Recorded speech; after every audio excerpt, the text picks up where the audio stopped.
പമ്പയിൽ തീർത്ഥാടകർ ഉപേക്ഷിച്ച വസ്ത്രങ്ങൾ നീക്കം ചെയ്തു തുടങ്ങി. ദേവസ്വം ബോർഡ് ജീവനക്കാർക്കൊപ്പം ഡിവൈഎഫ്ഐ പ്രവർത്തകരും ആദ്യഘട്ട ജോലികളിൽ പങ്കാളികളായി. ശബരിമല മണ്ഡല മകരവിളക്ക് തീർത്ഥാടന കാലത്ത് ഭക്തർ നദിയിൽ ഉപേക്ഷിച്ച വസ്ത്രങ്ങളാണ് മാലിന്യ കൂമ്പാരമായത്. തുണി നീക്കാൻ കരാറെടുത്തവർ മാലിന്യം പൂർണ്ണമായും നീക്കിയിരുന്നില്ല.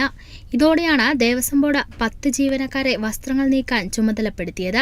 ഡിവൈഎഫ്ഐ പ്രവർത്തകരും ഒപ്പം ചേർന്നതോടെ ജോലികൾ എളുപ്പമായി.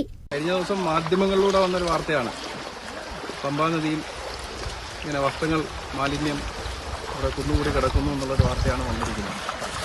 ആ വാർത്തയുടെ അടിസ്ഥാനത്തിലാണ് ഡിവൈഎഫ്ഐയുടെ കയറി ചേർന്നത്. പിന്നെ പമ്പയെ ആകെ വൃത്തിയാക്കാൻ തീരുമാനിച്ചു. അപ്പോൾ മണ്ഡലകാലത്തും ഡിവൈഎഫ്ഐ പമ്പയും പരിസര പ്രദേശങ്ങളുമൊക്കെ വൃത്തിയാക്കുന്ന പരിപാടിയൊക്കെ അങ്ങനെ മാതൃകാപരമായ നിരവധി പ്രവർത്തനങ്ങളാണ് ഡിവൈഎഫ്ഐയുടെ യൂത്ത് ബ്രിഗേഡുകൾ നമ്മുടെ ജില്ലയിലാകെ നടത്തിക്കൊണ്ടിരിക്കുന്നത്.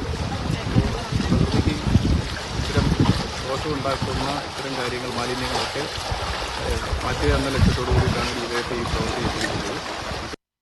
പമ്പയിലെ മാലിന്യത്തിൽ കുടുങ്ങിയ കുറ്റിയെ മാതൃഭൂമി ഫോട്ടോഗ്രാഫർ കെ അബൂബക്കർ രക്ഷപ്പെടുത്തിയ വാർത്ത വലിയ ചർച്ചയായതും മാലിന്യ നീക്കത്തിന്റെ വേഗം കൂട്ടി. ചെറിയ നടപ്പാലത്തിന് സമീപത്ത് നിന്ന് മാത്രം 100 കിലോയിലധികം തുണികൾ നീക്കം ചെയ്തു. കരയിലേക്ക് മാറ്റിയ തുണികൾ ഉണക്കിയെടുത്ത ശേഷം ചെറിയാനവട്ടത്തെ ഇൻസിനറേറ്ററിൽ കത്തിക്കും. തീർത്ഥാടനത്തിന് ശേഷം വസ്ത്രങ്ങൾ നദിയിൽ ഉപേക്ഷിക്കുന്ന രീതി മറ്റ് സംസ്ഥാനങ്ങളിൽ നിന്നെത്തുന്ന തീർത്ഥാടകരാണ് തുടർന്നു പോരുന്നത്. ഇതിന് വിശ്വാസവുമായി യാതൊരു അടിത്തറയുമില്ലെന്നിരിക്കെ തീർത്ഥാടകരിൽ നല്ലൊരു ഭാഗവും അന്ധമായ രീതി പിന്തുടരുകയും ചെയ്യുന്നുണ്ട്. തുണി നദിയിൽ ഉപേക്ഷിക്കരുതെന്ന് അഭ്യർത്ഥിക്കുന്ന ബഹുഭാഷാ ബോർഡുകൾ ഇവിടെ സ്ഥാപിച്ചിട്ടുണ്ടെങ്കിലും ഓരോ വർഷവും വസ്ത്രം ഉപേക്ഷിക്കുന്നവരുടെ എണ്ണവും കൂടി വരികയാണ്. Kerala vision news, Pathanamthitta.